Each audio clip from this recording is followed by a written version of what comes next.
Hello అందరికీ. ఈరోజు నేను స్పైసీ బిర్యానీ అయితే చేశాను. ఇంట్లోనే చికెన్ బిర్యానీ. మీతో కూడా షేర్ చేసుకోవాలని ఇంకా వీడియో అయితే పెట్టాను. చాలా బాగుంటుంది. చాలా టేస్టీగా, స్పైసీగా, ఇంకా జ్వరం అది వచ్చినప్పుడు ఏదైనా మంచిగా తినాలనిపిస్తుంది కదా. జ్వరం అంటే జ్వరంలో కాదు, జ్వరం తగ్గిన తర్వాత ఇలా స్పైసీగా చేసుకుంటే భలే అనిపిస్తుంది. సూపర్గా ఉంటుంది. పీసెస్ కూడా చాలా స్మూత్గా బాగా ఉడికాయి. బాగా సింపుల్గా చేసుకునే విధానం చూపిస్తాను. సోది సుత్తి ఏమీ లేకుండా తొందరగా అయిపోయినట్టుగా. ఇంకా ఉల్లిపాయలు కట్ చేసి బిర్యానీకి ఉల్లిపాయలు ఎలా ఫ్రై చేస్తారో అదైతే అందరికీ వచ్చిందే. దాన్ని కూడా ఇంత పెద్ద ప్రాసెస్గా చూపిస్తే బాగోదు అని నేను ఉల్లిపాయలు ఫస్ట్ కట్ చేసేసి ఆయిల్లో వేసిన తర్వాత మీకు చూపిస్తున్నాను. ఈ విధంగా ఉల్లిపాయలు కట్ చేసి ఈ విధంగా బిర్యానీ ఉల్లిపాయలని ఫ్రై చేసుకొని ఒక ప్లేట్లో తీసుకోవాలి. ఆ ఆయిల్ని ఒక విధంగా పక్కన పెట్టుకోండి. ఎందుకంటే ఆ ఆయిల్ మసాలా కలిపినప్పుడు అందులో వేసుకోవాలి కాబట్టి దాన్ని అలానే మూకుడుతో దించేసి పక్కన పెట్టుకోండి. ఉల్లిపాయలు వేపిన ఆయిల్ ఉంటుంది కదా, దాన్ని తర్వాత రైస్ అనేది పొయ్యి మీద పెట్టేసేయండి. రైస్ ఉడికేలోపు మనం బిర్యానీ మసాలా కలుపుకొని ప్రిపరేషన్ అయితే చేసుకుందాము. అది రైస్లో గరం మసాలా వేసుకుంటారు కదా. ఇప్పుడు 1 కేజీ రైస్ మొత్తం వేయలేదు. 1 కేజీకి పావు కేజీ రైస్ ఉంచేసాను నేను. 3 పావులు తీసుకున్నాను రైస్. 3 పావులు తీసుకొని మంచిగా వాష్ చేసి రైస్ని ఇలా పొయ్యి మీద పెట్టేశాను. ఇంకా రైస్లో ఏమేమి మసాలాలు వేసుకోవాలో మీరైతే అన్నీ చూడండి. ఒక ఫ్లవరు తీసుకున్నాను. స్టార్ ఫ్లవర్ అనేది 1 ఫ్లవర్ తీసుకున్నాను. తర్వాత ఇలా పెద్ద ఇలైచి అంటారు కదా, ఇలైచి అంటే అదే స్వీట్లో వేసుకుంటారు కదా. అందులో ఒకటి కారం ఇలైచి ఉంటుంది, ఒకటి స్వీట్ ఇలైచి ఉంటుంది. ఆ బ్లాక్గా ఉండేది అన్నట్టు కారం ఇలైచి. ఇంకా 3 లవంగాలు అనేది తీసుకున్నాను. ఇంకా జాజి పువ్వు అనేది కొంచెం తీసుకున్నాను. ఈలోపే నా గరం మసాలా అంతా కింద పడిపోయింది. 2 ఇలైచీలు తీసుకున్నాను. తర్వాత అంతా వాటిని అయితే నీట్గా ఎత్తుకున్నాను. తర్వాత ఇవన్నిటిని తీసుకున్నాను కదండి, ఇవన్నీ వాటర్లో వేసుకోవాలి. దీంతోపాటు షాజీరా ఉంటుంది కదండి, జీలకర్ర. అంటే జీలకర్ర, చిన్న జీలకర్ర అంటారు మన దాంట్లో. చిన్న జీలకర్ర, పెద్ద జీలకర్ర.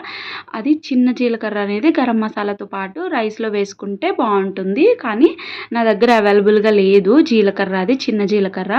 అయితే నేనైతే జీలకర్రనే వేసుకున్నాను. ఇప్పుడు మనం దాల్చిన చెక్క ఉంటుంది కదండి, ఆ దాల్చిన చెక్క కూడా వేసుకోవాలి. 3 ఎక్కువగా అంటే గరం మసాలా స్పైసీనెస్ అంతగా కొంతమందికి నచ్చదు కదండి. అందుకే నేను అన్నీ కొంచెంగా వేసుకున్నాను రైస్లో. ఇంకా రైస్ ఉడికేటప్పటికి బాగా అవి కూడా ఉడికిపోయి దాంట్లో ఉన్న మసాలా అంతా బయటకు వస్తుంది. బాగుంటుందండి. ఇంకా నా దగ్గర చిన్న జీలకర్ర అవైలబుల్గా లేకపోతే నేనైతే మామూలు నార్మల్ జీలకర్ర ఉంటుంది కదండి, మనం పప్పుకు తాలింపు పెట్టుకుంటాము, అది జీలకర్ర అయితే కొంచెం వేసుకున్నాను. వేసుకొని ఇంకా వదిలేసాను. రైస్ ఇంకా ఉడుకుతూ ఉంటుంది. మనం 1/2 కేజీ చికెన్ అండి, 3 పావులు బియ్యంకి 1/2 కేజీ చికెన్ తీసుకున్నాను నేనైతే. ఇది కూడా ఎక్కువ అవుతుందండి. పీసెస్ ఎక్కువ తినని వాళ్ళు ఉంటే ఎక్కువగానే అనిపిస్తుంది. 1 కేజీ రైస్ వేసుకోవచ్చు, కానీ 3 పావులు చాలా ఎక్కువైపోతుంది.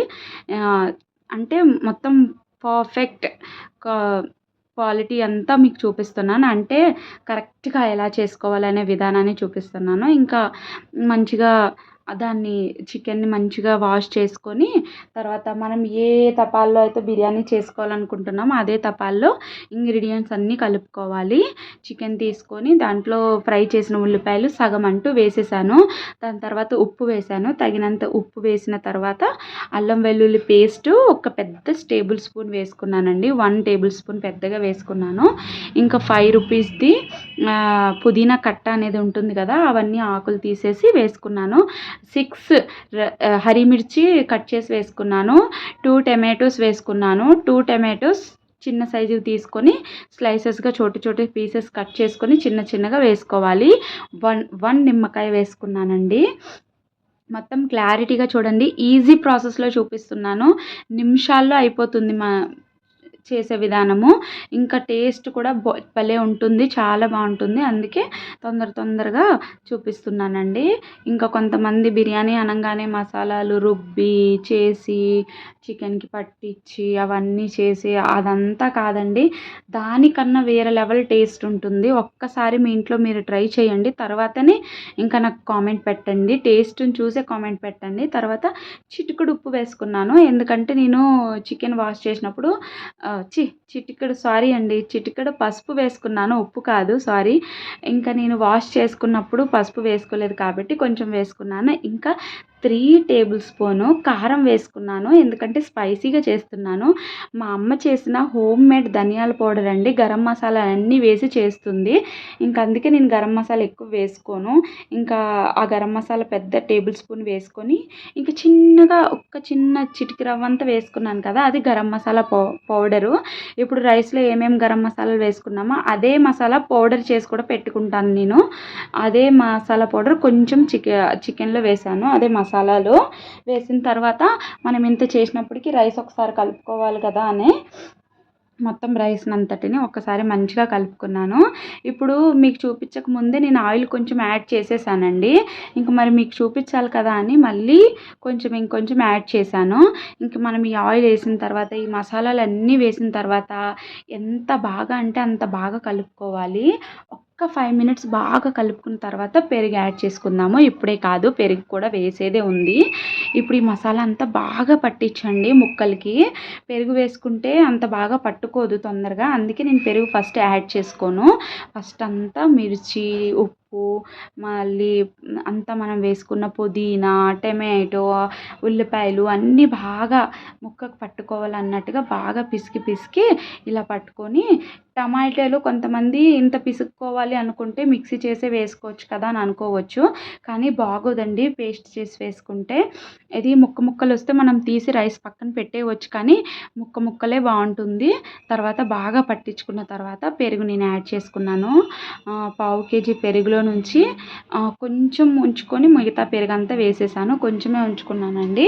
తర్వాత ఇప్పుడు పెరుగు వేసుకున్న తర్వాత కూడా బాగా ముక్కకు పట్టుకునేలా బాగా కలుపుకోవాలి. టమాటోలు మధ్యలో చిరుపుతూ ఉన్నాను నేను, మీ ఇష్టము. అలా చేసుకుంటే అలా చేసుకోవచ్చు, లేకుంటే వదిలేయవచ్చు. దాని జ్యూస్ కూడా బయటకు వచ్చి టేస్టీనెస్ వస్తుందని నేనైతే అలా పిసుకుతున్నాను. ఇంకైతే ఈ విధంగా బాగా కలుపుకోవాలి. ఎంత బాగా కలుపుకుంటే అంత టేస్ట్ వస్తుంది మసాలాలో. ఎంత తక్కువ మసాలా వేసుకుంటే అంతే టేస్ట్ ఉంటుందండి. బిర్యానీ కదా, మనం ఎక్కువ మసాలా వేసుకుంటే ఎక్కువ టేస్ట్గా ఉంటుందని అనుకోకండి. మసాలా ఎక్కువ వేయడం వల్ల ఘాట్నెస్ అనేది వచ్చేస్తుంది, టేస్ట్ ఏమో తెలియదు. కానీ ఈ విధంగా నీట్గా కలుపుకున్నాక బాగా ఒక దగ్గరికి చేసుకొని చక్కగా పక్కన పెట్టుకోవాలి. చూడండి ఎంతసేపు కలిపానో నేను చెప్పడం కూడా అయిపోతుంది కానీ కలపడం అయితే అవ్వట్లేదు. అంతసేపు కలిపాను నేను. అంత బాగా కలుపుకోవాలి. ముక్కకు బాగా పట్టుకోవాలంటే ఈ విధంగా సర్దుకొని బాగా నీట్గా పెట్టేయాలి. చూడండి ఆయిల్ ఎలా లీక్ అవుతుందో పైకి బాగా కనిపిస్తుంది కదా. ఉప్పు కారం అంతా చూసుకోవాలి, సరిపోకపోతే మళ్ళీ వేసుకోవచ్చు. చేతిలో మసాలా ఉంటుంది కదా, మసాలాని కొంచెం ఇలా తీసుకొని నోట్లో పెట్టుకొని టేస్ట్ చూసుకుంటే బాగుంటుంది, టేస్ట్ తెలుస్తుంది. ఉప్పు తక్కువైతే మళ్ళీ వేసుకొని కలుపుకోండి. నాకైతే కరెక్ట్గా ఉంది, అందుకే నేను మళ్ళీ వేయలేదు. ఇంకా మన రైస్ ఈ మసాలా ప్రిపేర్ అయినప్పటికే ఉడికిపోయిందండి. చూడండి సగం రైస్ అండి, 3 పావులు మాత్రమే ఉడకాలి. అంతే, ఒక పావు వంతు ఉడకకూడదు అని అర్థము. 3 పావులు ఉతికి సారీ అండి, నాకు స్ట్రక్ అయిపోతున్నాయి, వాయిస్ సరిగ్గా రావట్లేదు మాటలు అసలు. 3 పావులు ఉడకాలి, ఒక్క పావు ఉడకకూడదు అని అంటే రైస్ అంతా మొత్తం ఉడకబెట్టకూడదు అని అర్థము. చూడండి ఈ విధంగా.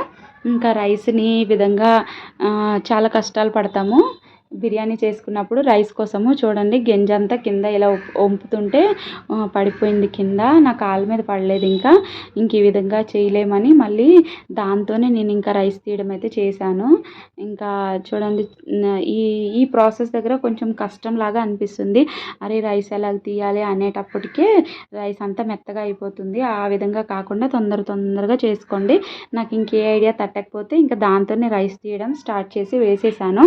రైస్ అనేది అందులో ఉండి ఉడికిపోతే బాగోదు టేస్ట్, అందుకని తొందరగా ఆ విధంగా తీసేసి మిగతా రైస్ని అంతటిని ఈ విధంగా చేసుకున్నాను. రైస్ అంతే కరెక్ట్‌గా 3 పావులు ఉడికిందండి. ఒక్క పావు ఉడకకుండా కరెక్ట్‌గా వేసేసాను. పువ్వులా ఉంది చూడండి రైస్ ఇట్లా ఇట్లా గలగల అనాలి. మొత్తం అన్నం ఉడికిపోతే మనకు అట్లా అనిపించదు. చూడండి ఈ విధంగా మొత్తం మసాలా కింద ఉంది కదా! పైన రైస్ అయితే వేసేసుకున్నాము. మొత్తం ఈ విధంగా సర్దేసుకోవాలి. కొంతమంది అనుకుంటారు ఇంకా చికెన్‌లో నుంచి వాటర్ ఎక్కువ లీక్ అవుతుందండి. పైనుంచి కూడా కొంతమంది వాటర్ వేస్తారు. ఆ విధంగా అస్సలు వేయొద్దు. ఆ విధంగా వేస్తే మెత్తగా అయిపోతుంది. రైస్ అంతా నీట్‌గా ఈ విధంగా మొత్తం సర్దుకున్న తర్వాత మనం సగం ఉల్లిపాయలు మసాలాలో వేసుకున్నాము. సగం పక్కన పెట్టుకున్నాం కదా! ఆ సగం పక్కన పెట్టుకున్నవి ఇప్పుడు రైస్‌లో వేసేసుకొని ఇంకొంచెం ఆయిల్ ఉంచుకున్నాం కదా! ఆయిల్‌ని కొంచెమే వేసుకోవాలి. ఆల్రెడీ మసాలాలో ఆయిల్ ఎక్కువగా ఉంది కాబట్టి కొంచెమే ఆయిల్ ఈ విధంగా వేసుకొని ఆవిరి బయటికి రాకుండా ఉండే మూతని చూసుకోండి. దీనిపైన మూత కూడా ఉంది. కానీ దాంట్లో నుంచి కూడా బయటకు వచ్చేస్తుంది. నాకు పర్ఫెక్ట్ మూత దొరికింది. ఇప్పుడు మనం దాని గంజి అనేది వార్చుకున్నాం కదా!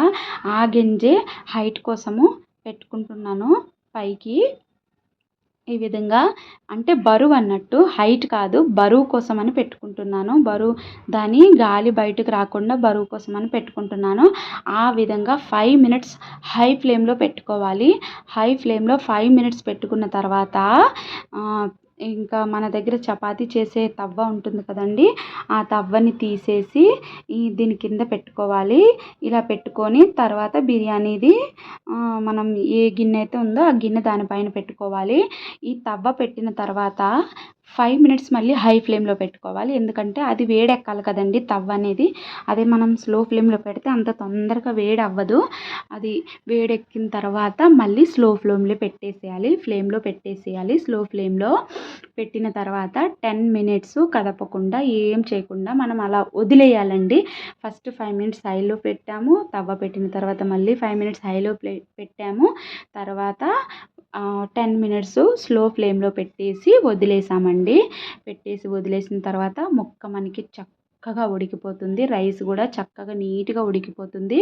కలర్స్ వేసుకునే వాళ్ళు పైన కలర్స్ వేసుకుంటారు. కానీ మనం ఇంట్లో చేసుకునే బిర్యానీకి కలర్ అవసరం లేదు. న్యాచురల్‌గా ఉండాలని నేను చూపిస్తున్నాను. ఇప్పుడు నేను 10 మినిట్స్ అయిన తర్వాత ముక్క ఉడికిందా లేదా అని 1 పీస్ తీసిన తర్వాత రైస్ మళ్ళీ ఎలా ఉండేదో అలా సర్దేశాను. ఎందుకంటే లోపల అనేది ముక్కలు మంచిగా ముగ్గుతూ ఉంటాయి అన్నట్టు. చూడండి ఎంత వేడిగా ఉందో, పట్టుకోవడానికి కూడా రావట్లేదు. నేను ఏం చేశానంటే ఒక గ్లాస్‌లో వాటర్ తీసుకొని చేయి కడుక్కొని మళ్ళీ తీసుకున్నాను. బాగా ఉడికింది. ఇంకా వేడిగా ఉందన్నట్టు అనిపిస్తే మళ్ళీ హ్యాండ్‌ని వాష్ చేసుకున్నాను. ఈ విధంగా వాష్ చేసుకొని మళ్ళీ ఇలా పట్టుకున్నాను. తొందరగా వచ్చేసింది చూడండి. సూపర్ ఉందండి. టేస్ట్ అయితే ఉప్పు, కారం అంతా నీట్‌గా సరిపోయింది. ముక్క కూడా బాగా ఉడికిందండి. ఇంకా ఉడికిన తర్వాత ఇంకా నేను చూపించాను కదండీ! మీకు చూపించిన తర్వాత అలానే వదిలేసాను. ఒక 15 మినిట్స్ రైస్ అంతా మంచిగా అయిపోతుంది. ఉన్న ఒక్క చుక్క ముక్క వాటర్ కూడా మొత్తము ఇంకిపోతుందని వదిలేసాను. ఈలోపే నేను ఇంకా బిర్యానీతో ఉల్లిపాయలు స్లైసెస్ ఉంటే బాగుంటుంది కదా అని ఇంకైతే నేనైతే ఉల్లిపాయలు కట్ చేసుకుంటున్నాను తినడానికి. కొంచెం మనం పెరుగు వదిలేసాం కదండీ! ఆ పెరుగులో కొంచెం వాటర్ కలిపి పుదీనా వేసి పెట్టుకున్నాను. మా ఆయనకి ఇష్టము అలా చేస్తే. ఇంకా నేను ఈ స్లైసెస్ అయితే ఇలా కట్ చేసుకున్నాను. మనం ఎప్పుడైనా బిర్యానీకి ఉల్లిపాయ స్లైసెస్ ఇలా కట్ చేసిన తర్వాత దీనిపైన మనం నిమ్మకాయ పిండుకుంటే చాలా టేస్టీగా ఉంటుంది. బిర్యానీతో తిన్నప్పుడు, మందితో అయినా, బగారా రైస్‌తో అయినా, ఏదైనా పచ్చడన్నంతో అయినా తిన్నప్పుడు స్లైసెస్ ఇలా కట్ చేసుకొని దాని మీద ఒక నిమ్మకాయ చెక్కను మాత్రం ఇలా పిండుకోండి. ట్రై చేయండి. చాలా బాగుంటుంది.